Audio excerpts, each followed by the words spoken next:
Let's look at adding and subtracting polynomials. So you can see here that we have some polynomials. There's going to be some distributive property and things like that. But our directions say to simplify each expression by distributing and combining like terms, and then to write your final answer in standard form. We know that standard form means that you write in decreasing order of degree. And then we're going to name the polynomial. Now, the first polynomial has these parentheses, but inside the parentheses, or outside the parentheses, you have a positive 1. So distributing a positive 1 isn't going to change the value of the things inside, but it is going to get rid of those parentheses for us. Same thing here. If we multiply by 1, it's going to be just adding 5a squared and 4. So combining like terms, anything with an a squared is a like term. So we have negative 4a squared and positive 5a squared, which is 1a squared. So you can write it as 1a squared or just a squared. Then we have a positive 5 and a positive 4, which is a positive 9. So if I'm looking at this, first we want to, well, it is in standard form because it's in decreasing order of degree, right? This first term has a degree of 2. This term has a degree of 0. So of those, 2 is larger. So overall, it has a degree of 2.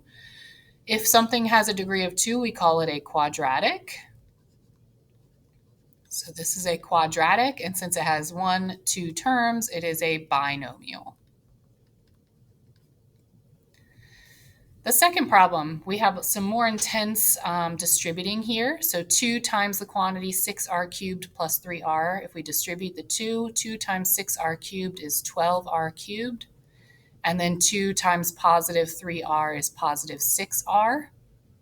Then we're adding 4 times this quantity. So let's distribute that positive 4 to get 28r squared here. And then 4 times negative 2r is negative 8r cubed. So let's combine like terms. I can see that I have 12r cubes and negative 8r cubes. So that's going to leave us with 4r cubed. And then positive 28r, there's nothing like that. So that's going to be a term, 28r squared, and then plus 6r.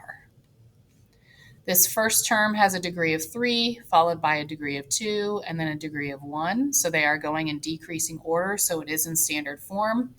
Of each individual term's degrees, 3 is the largest, which means overall this is going to be a cubic. And since there are 3 terms, it is going to be a trinomial.